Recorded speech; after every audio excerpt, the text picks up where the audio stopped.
মণ্ডপে গিয়েই আরতি করে এসেছি গাড়ি। পশ্চিম বাংলায় পূজা করতে গেলে হাইকোর্টে যেতে হয়, গেরুয়া ধ্বজ নিয়ে বেড়ানো যায় না।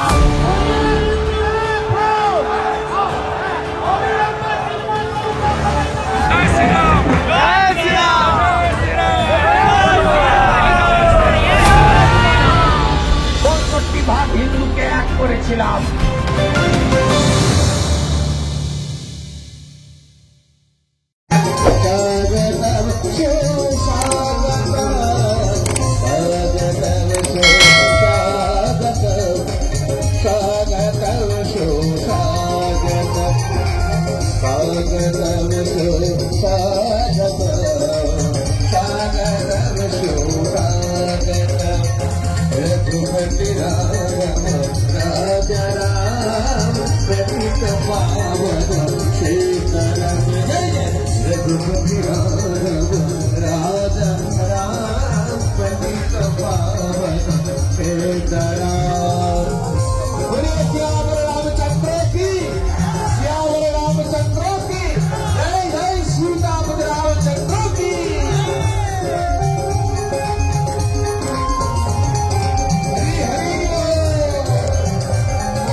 আমি আয়োজকদেরকে ধন্যবাদ জানাবো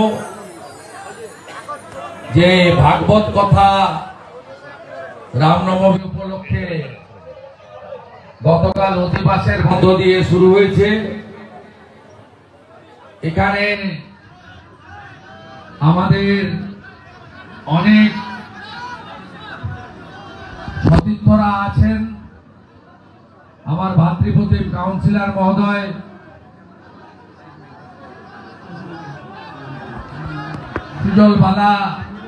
সুজন বালা আমাদের সমগ্র আয়োজনের দায়িত্বে, ভাই আমার পূর্ব পরিচিত। আমার আজকে বেথুয়াতে একটি কর্মসূচি ছিল, আমি এখান থেকে আমাদের ছোট্ট শিশুকন্যা অস্মিতার বাড়িতেও যাব। তাই বীরনগরের এই ধর্মীয় অনুষ্ঠানে রামনবমীর প্রাক্কালে আসতে পেরে অত্যন্ত খুশি। আমাদের যিনি ভাগবত কথা করবেন প্রভু আছেন, তাকে প্রণাম জানাই। যারা ভজন কীর্তন করছেন তাদের শ্রদ্ধা জানাই, পুরোহিত বৃন্দকে শ্রদ্ধা জানাই, বিধানদা সহ, পার্থসারথী চ্যাটার্জি সহ, অসীম বিশ্বাস সহ, বঙ্কিম ঘোষ সহ সমস্ত সহকর্মীদেরকেও শুভেচ্ছা জ্ঞাপন করি। গতকাল এখানে অধিবাস হয়েছে এবং গতকাল দিনটি আমাদের সমগ্র হিন্দু সমাজের কাছে একটি পবিত্র দিন ছিল, হিন্দু নববর্ষ। কালকেই আর্য সমাজের প্রতিষ্ঠা দিবস হয়েছে, ছিল রাজা বিক্রমাদিত্য রাজ্যাভিষেক, মহারাজা রামচন্দ্রের রাজ্যাভিষেক। তাই কালকে দিনে এখানে ভাগবত কথা এবং রামনবমী উপলক্ষে যে 7 দিন ব্যাপী আমাদের এখানে অনুষ্ঠান হবে সনাতনী রীতিনীতি মেনে, তার সূচনা। আমি আপনাদের সকলকে ধন্যবাদ জানিয়ে আমি কার্ডটা আয়োজকদের আমন্ত্রণটা পড়ছিলাম, তারা বলছিলেন যে যেভাবে সনাতন ধর্ম সনাতনীদের উপরে আঘাত এসে পড়ছে, যেভাবে ধর্মাচরণের ক্ষেত্রে আমাদের অধিকার লঙ্ঘিত হচ্ছে, তার জন্য আমরা সমস্ত সনাতনীদের জাতপাত রাজনীতির ঊর্ধ্বে উঠে গেরুয়া পতাকার তলে, আমাদের ধ্বজের তলে, আমাদের ভাগবত গীতাকে মাথায় রেখে, রাধা মাধবকে সাক্ষী রেখে, তুলসী রানীকে প্রতিষ্ঠা করে আমরা ঐক্যবদ্ধ হব। আপনারা জানেন এখান থেকে কিছু দূরে 132 ফুট উঁচু মা দুর্গার মূর্তি তৈরি হওয়া সত্ত্বেও পূজা করার অনুমতি পাওয়া যায়নি। এই ভারতবর্ষকে হিন্দুস্তান বলা হয়। 1947 সালে দ্বিজাতি তত্ত্বে দেশ বিভক্ত হয়েছিল, পাকিস্তান তৈরি হয়েছিল, একটা নির্দিষ্ট ধর্মের লোকেরা সেখানে যাবেন, আর আমরা যারা হিন্দু, হিন্দুস্তানি, ভারতীয়, আমাদের জন্য ছিল ভারতবর্ষ। এবং এই নদিয়া জেলা একটা বড় অংশ ভারত মুক্তির 15ই আগস্ট হয়নি, 17ই আগস্ট হয়েছিল। ডক্টর শ্যামাপ্রসাদ মুখার্জি কৃষ্ণনগরের মহারাজার প্রচেষ্টায় আমরা এই অতীতগুলো যেন ভুলে না যাই। আধুনিকতার ছোঁয়ায় চাপ আর রাজনীতিতে আমরা ধর্ম ভুলতে প্রায় ভুলে গেছিলাম। তাই ধর্মকে বাঁচিয়ে রাখার দায়িত্ব আমাদের। এখানে আমাদের ধর্মগ্রন্থগুলি আছে, তার মধ্যে গীতা রয়েছে। গীতাতে একটা লাইন আছে, ধর্ম রক্ষতি রক্ষিত। ধর্ম রক্ষা করার দায়িত্বটা সবার। আমরা অনেকেই বাংলাদেশের সঙ্গে সংশ্লিষ্ট। আমরা আমাদের হিন্দু ধর্ম পালন করতে না পেরে ধর্ম পরিবর্তন করার মতো আত্মসমর্পণ না করে আমরা এক কাপড়ে ভারতে চলে এসেছি।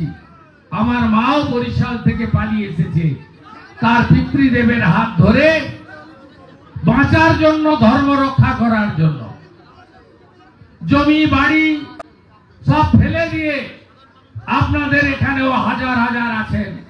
ঠাকুর হরিচাঁদ ঠাকুর, ঠাকুর গুরুচাঁদ ঠাকুর মতুয়া সমাজ তৈরি করেছিলেন শুধু ধর্ম পরিবর্তনের হাত থেকে সনাতনীদের বাঁচানোর জন্য। তাই আজকে সময় এসেছে সনাতনীদের ঐক্যবদ্ধ হওয়ার। বাংলাদেশে 600 মন্দির ভেঙেছে, কি অপরাধ সেখানকার সনাতনীদের? আমরা কেন দুর্গা পূজায় আক্রান্ত হই, কেন লক্ষ্মী পুজোয় আক্রান্ত হই, কেন বেলডাঙ্গায় কার্তিক পুজোয় আমরা আক্রান্ত হই, কেন আমরা সরস্বতী পুজোয় এই জেলার হরিণঘাটার নগর উপড়াতে সরস্বতী পুজো করা যাবে না? স্কুলে গিয়ে কিছু প্রভাবশালী লোকেরা যারা অন্য ধর্ম পালন করেন তারা রাজনীতির সেন্টার নিয়ে বলে আসেন যে এখানে বাগদেবীর আরাধনা হবে না। এ বাংলা তো আমাদের ছিল না। এই বাংলার পরিবর্তন কেন হচ্ছে? তাই ধর্ম কথা শুধু নয়, নিজেদের মধ্যে একতার প্রয়োজন আছে। আমরা জাত পাত রাজনীতিতে বিভক্ত, এই সুযোগ অন্যরা নিচ্ছে। আমরা ভাষাতে বিভক্ত, এই সুযোগ অন্যরা নিচ্ছে। তাই গোরখপুর মহন্ত পীঠের মহারাজ, আমি তার রাজনীতির পরিচয় এখানে নাই বা দিলাম, যোগী আদিত্যনাথজি সমগ্র সনাতন সমাজকে ঐক্যবদ্ধ হওয়ার ডাক দিয়েছেন। তার ডাকে ভারতবর্ষের বহু রাজ্য সামিল হচ্ছে। আজকে চিন্ময় কৃষ্ণ প্রভু, তিনি কি সন্ত্রাসবাদী? তিনি একজন বৈষ্ণব সন্ন্যাসী। বৈষ্ণবরা কিভাবে কৃচ্ছ সাধন করে, কষ্টে জীবনযাপন করেন, নিয়ম মেনে আপনারা জানেন। তারা অন্ন গ্রহণ করেন না, প্রসাদ গ্রহণ করেন রাধা মাধবকে উৎসর্গ করার পরে। তাদের শৃঙ্খলিত জীবন, কৃচ্ছ সাধনের জীবন। একটাই অপরাধ ছিল, মুন্ডিত মস্তক, মাথায় শিখা, গেরুয়া বসন পরা, ধুতি পরা এই সন্ন্যাসীর। তিনি আমরা নানা জাতে বিভক্ত ছিলাম, ব্রাহ্মণ, ভূমিহার, রাজপুত, লালা, কেউ তফসিলি সমাজ, কেউ আমরা দিলি, তেলি, কামার, কুমোর, লোহার, কত রকম ভাবে বিভক্ত। তিনি সমগ্র হিন্দু সমাজকে এক করতে চেয়েছিলেন। কেউ বৈষ্ণব, কেউ গড়িয়া মঠ, কেউ রামকৃষ্ণ মঠ ও মিশন, কেউ ঠাকুর অনুকূল চন্দ্র, কেউ বাবা লোকনাথ ব্রহ্মচারী, কেউ ইস্কন, কেউ ভারত সেবাশ্রম সংঘ, কেউ আর্য সমাজ। কত ভাগে আমরা বিভক্ত, সবাইকে এক করতে চেয়েছিলেন তিনি। তাকে বিনা কারণে আজকে মাসের পর মাস বাংলাদেশের জেলে কাটাতে হচ্ছে। তিনি অনশন করছেন, তার জীবন সংশয়। আমরা সনাতনীরা তার জন্য প্রার্থনা করব না। আমরা আমাদের গৌরাঙ্গর কাছে, গৌর নিতাইয়ের কাছে, রাধা মাধবের কাছে, তুলসী মাতার কাছে আমরা প্রার্থনা করব না, হে প্রভু আমাদের এই বীর সন্ন্যাসীকে তাড়াতাড়ি সুস্থ অবস্থায় মুক্তি দাও। যদি ভাবেন আমার তো বাড়ি কিছু হয়নি, কাল যাহা মোথা বাড়ি, আগামীকাল তাহা তোমার বাড়ি। এ হিন্দু তুমি জাগো। মোথা বাড়িতে বেছে বেছে হিন্দু দোকান পুড়িয়েছে, নৌকাতে আগুন লাগিয়েছে পানের বরজে। আপনি যদি না জাগেন কবে জাগবেন? আমি অনেক বড় মন্ত্রী ছিলাম, অনেক ক্ষমতা ছিল, সব ফেলে দিয়ে এসেছি এই তুষ্টিকরণের বিরুদ্ধে, শোষণের বিরুদ্ধে, আমার সনাতনীদের রক্ষা করার জন্য। আপনি কি কিছু ভাতার জন্য অথবা সুস্থভাবে বেঁচে থাকার জন্য গুন্ডাদের ভয়ে রাম মন্দির উদ্বোধন হবে, কলকাতাতে পার্ক সার্কাসে সম্প্রীতির মিছিল হবে? 492 বছর পরে রাম মন্দির আমরা পেয়েছি, রাজনীতির কোনো কথা নয়, এটাই ধ্রুব সত্য। নরেন্দ্র মোদীজি প্রধানমন্ত্রী না থাকলে কোনদিন রাম মন্দির আমরা পেতাম না, আমরা পেতাম না। 1,70,000 হিন্দু প্রাণ দিয়েছে রাম মন্দিরের জন্য। 66 কোটি হিন্দু স্নান করেছে 144 বছর পরে প্রয়াগরাজের ত্রিবেণী সঙ্গমে। আমিও স্নান করেছি, আপনারাও অনেকে স্নান করেছেন। যারা যেতে পারেননি জল এনে মাথায় ছিটিয়েছেন। মহাকুম্ভের পুণ্য স্নান এক হয়েছে হিন্দুস্তান। আমাদের প্রশাসনিক কর্তৃ বিধানসভায় দাঁড়িয়ে বলবেন ওটা মহাকুম্ভ নয়, মৃত্যু কুম্ভ। আপনি মেনে নেবেন? আপনি না হিন্দু, আপনি প্রতিবাদ করবেন না? অন্য ধর্মের মিলন নিয়ে বলতে পারবেন আপনি? পারবেন না। তাই জাগো হিন্দু, আর ঘুমিয়ে থেকো না। সব যাবে, বাংলাদেশে সব গেছে। ধুতি পরা নিষিদ্ধ, কপালে চন্দন মাখা নিষিদ্ধ, গলায় তুলসী রাখা নিষিদ্ধ, মায়েদের শাখা পলা সিঁদুর পরা নিষিদ্ধ, সব নিষিদ্ধ হয়ে গেছে। এই বাংলাটা বেঁচে আছে, বাঁচতে গেলে এক হতে হবে। আজকে যদি কেউ বলেন গন্দা ধর্ম, আজকেই বলেছেন কলকাতায় দাঁড়িয়ে হিন্দু ধর্ম গন্দা ধর্ম, হিন্দিতে গঙ্গা, তার বাংলা করলে কি জানায়? নোংরা। আপনি হিন্দু, আপনার ধর্ম নোংরা? আপনি এখনো চুপ করে থাকবেন না? তো বাবু আমি ভালো আছি, বীরনগরে তো কিছু হয়নি। কাল যাহা মোতা বাড়ি, আগামীকাল হবে আপনার বাড়ি। জাগো হিন্দু, জাগো হিন্দু, জাগো হিন্দু। রাম, ভগবান রাম আমাদের আত্মা, ভগবান রাম হিন্দুদের প্রতীক। নদিয়া নগরে দাঁড়িয়ে আছি, শ্রী চৈতন্য দেব হরে কৃষ্ণ মন্ত্রের সঙ্গে রাম রাম উচ্চারণ করেছিলেন। শ্রী চৈতন্যদেব প্রভু পুরীতে গিয়ে রামচন্দ্রের ধনুর্বাণ উপরের দিকে তুলে ধরেছিলেন। শ্রী চৈতন্য প্রভু নদিয়া নগরের পথে পথে রাম রাম রক্ষমাম কীর্তন ভজনে বোল তুলেছিলেন। তাই ভগবান রামচন্দ্র উত্তরপ্রদেশের ভগবান নয়, গোটা পৃথিবীর হিন্দুদের আস্থার প্রতীক ভগবান রামচন্দ্র। রামনবমী জোরদার ভাবে পালন করবেন, সর্বত্র ধ্বজ লাগাবেন, সর্বত্র জয় শ্রীরামের নারা তুলবেন, শান্তিপূর্ণ ভাবে করবেন, অন্যের অসুবিধা না করে করবেন। যেখানেই বাধা দেবে রাস্তায় বসে জয় শ্রীরামের নাম করবেন। জাগো হিন্দু জাগো, এ লড়াই টিকে থাকার লড়াই নয়, এ লড়াই অস্তিত্ব রক্ষার লড়াই। আমরা 51 সালে ছিলাম বাংলায় 85 ভাগ, আজ হয়েছি 67 ভাগ। 47-এ দেশ ভাগের সময় বাংলাদেশে হিন্দু ছিল 33 ভাগ, আজ হয়েছে মাত্র 7 ভাগ। অস্তিত্ব বিপন্ন হবে যেদিন আপনি 50%-এর নিচে নেমে যাবেন, সেদিন ধর্মনিরপেক্ষতা, সংবিধান এসব শব্দ থাকবে না, সারিয়া কানুন চলবে। মেয়েদের বাড়ি থেকে বেরোনো বন্ধ হবে, মেয়েদের কাপড়ের তলায় পর্দার নিচে থাকতে হবে। আপনি এইভাবে রাধা মাধবের কীর্তন গান, ভজন সঙ্গীত, রামায়ণ মহাভারতের কথা আলোচনা করতে পারবেন না। জাগো হিন্দু জাগো হিন্দু জাগো হিন্দু জাগো হিন্দু জাগো হিন্দু, সনাতনের জয় হোক।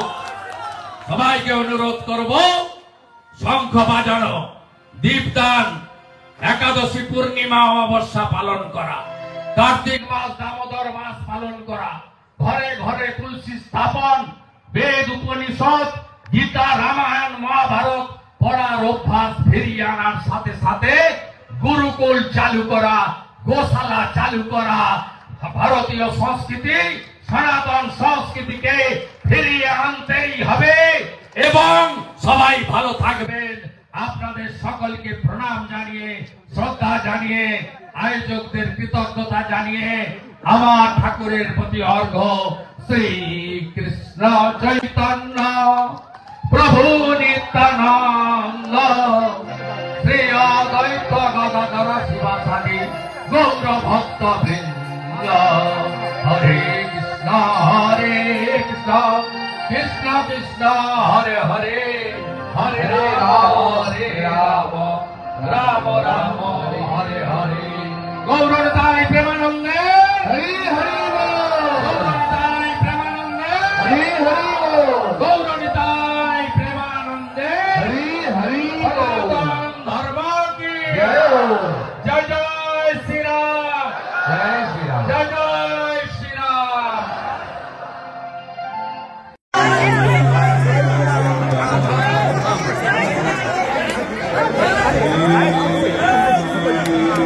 আমি গেছিলাম ঠাকুর বাড়ি,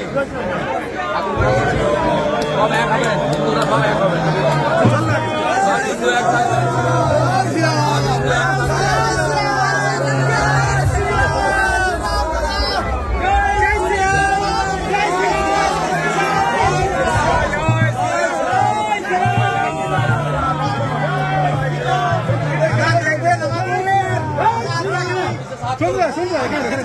মন্তব্য করলেন অভিষেক বন্দ্যোপাধ্যায়।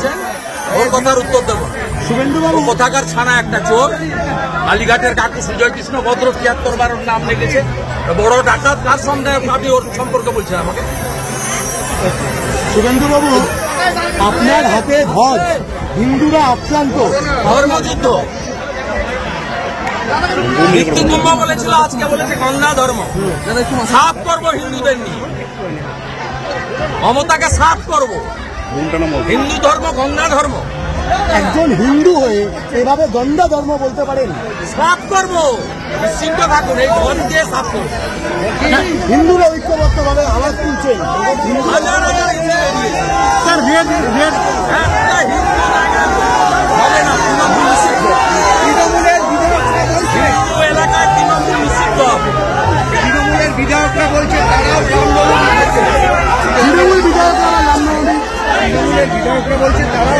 মর্যাদা বাঁচানোর জন্য। হিন্দু এলাকায় যতক্ষণ না ওদের মালিক হিন্দু ধর্মকে গন্ধা ধর্মের জন্য ক্ষমা না চাইছে, ততক্ষণ হিন্দু এলাকায় তৃণমূল নিষিদ্ধ।